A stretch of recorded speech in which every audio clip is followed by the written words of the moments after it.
Number net, I'm so sorry for this. I understand the family, kayo mga bata, Jed Dayang, you just arrived yesterday, si Princess, masyado pa ka-emotional and just because sa mga nakita nyo na nagkakatabo makaroon niya sa atong probinsya, particularly sa Kalibo, ikaw mismo gusto mo maghatag sa imong press statement. Hindi ni siya political but gusto nyo lang na i-consider sang tanan ang inyong privacy, no? Because although si Johnny Dayang has been a politician, he became OIC ng atong bayan ng Kalibo and laging parang political figure na rin siya, but the thing is gusto nyo at this moment that you are grieving is gusto nyo ma-enjoy your privacy. So can you please give details of this, Ma'am Bernette? Magandang umaga po sa lahat. Bumabati po ako sa buong sambayanan ng Aklan and sa iyo, Noel, na napakalapit sa aming pamilya and we consider you as family. And it is for this reason that I am allowing myself to to be here in this radio station to be interviewed, whereas I would really rather keep my privacy, especially at this very sad time. Ang saloobin ko po is hindi lang po kami nawalan ng ama, kung hindi nawalan din po ang buong bayan, hindi lang ng Aklan, pati po nationwide, because nung nabuhay po ang aking ama, he came from humble beginnings. But, naniniwala po ako na ang Diyos ay nagbibigay ng leader sa bawat lugar.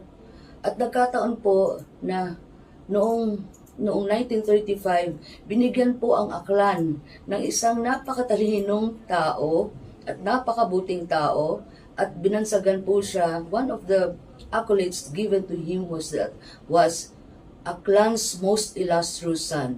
Bakit po illustrious? Because leader po siya ng journalism at ng media. Para po sa piti niya ito, ay napakabigat po sa aming kalooban. Dahil po lumaki kami na nakikita po namin ang aming ama rising in stature.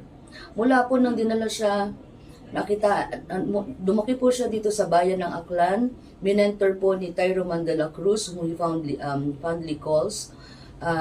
Yes. Tinulungan po siya din ng mga kimpo because nakakitaan po siya ng galing. And so, dinala din po siya ni Blas Ople sa Manila at doon mas nahasa siya maging leader at mas nahasa pa sa panunulat. Kaya po, umangat po siya sa buhay at naging leader ng maraming asosasyon at maraming organization.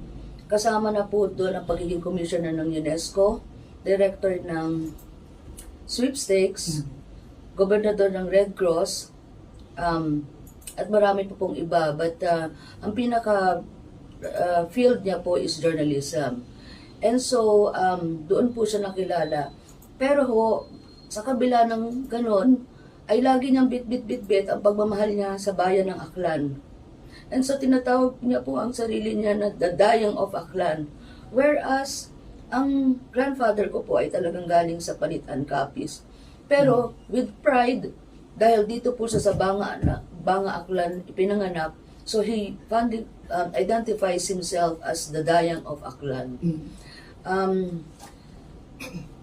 Ngayon pong tumanda na po siya, matapos niya pong maarok na po ang pinakamataas na, sabihin na po natin, stature sa kanyang field na journalism, bumalik po siya sa roots niya dito po sa bayan ng Aklan at tulad po ni Tyro Mandela Cruz.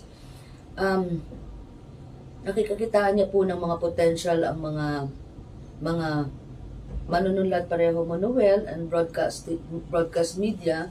At dahil po doon, kinoconsider po siyang ama, dahil po nagiging mentor po siya at tinutulungan niya po ang lahat para magkaroon ng access doon sa mga malalaking tao sa Manila. Ang father ko po nagkaroon ng short stint as OIC mayor in the 80s, pero hindi po siya talaga mako-consider as a political person. But he is brilliant enough to give advices because he is a friend of everybody and an enemy to none. lahat po ng tao ay welcome po sa aming bahay. Ngayon po sa edad na 89 years old, one month short na magda 90 years old, which we are about to celebrate in fact. Dito sa Welcome po ang lahat sa aming tahanan. I do not, hindi po ako lumaki na meron po ako nalalaman na kaaway ho ng father ko. Hindi ko po maisip sa buong buhay ko na ang tao na masyadong maalaga sa sarili niya at maalaga sa sarili niya at kaibigan ng lahat, ay kikitlin lang ang buhay ng parang ganito lang. Mahirap po yung tanggapin because my father loved life so much. And with that life, he was purposeful in living his life. And he wanted to share, even at the last moment. Gusto niya po i-share ang kanyang katalinuhan, ang kanyang nalalaman, ang kanyang resources para po humubog ng mga young writers. Nagsimula ka ng young, medyo tumanda na rin tayo, nag-middle age na tayo. So si Dad, kilala ko siya na supporter ng mga kabataan na gusto rin umangat at mahasa pa sa field ng journalism.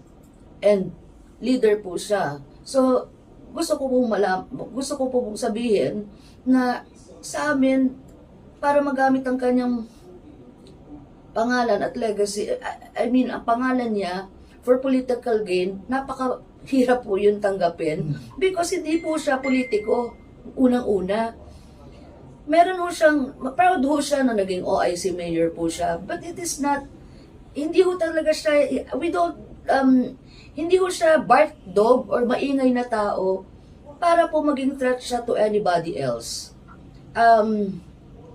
At isipin niyo po, ang 89 years old, meron ho pahubang lakas na makakakagat at magiging threat to anybody else? He doesn't deserve this. He doesn't deserve this. Ang lungkot po namin, sana ma-share ninyong lahat. Hindi ko po masabi sa inyo, ba't hindi lang Aklan ang nagmamahal sa kanya? Lahat po ng community journalists na kung saan leader siya at tumulong siya, ay nagdadalamhati as of the present because of his untimely passing, because kinitil ang buhay niya. Napakasakit para sa tao na who enjoyed life so much, who was so generous with his resources, his time, his knowledge, his wisdom, everything he gave in the service of his community,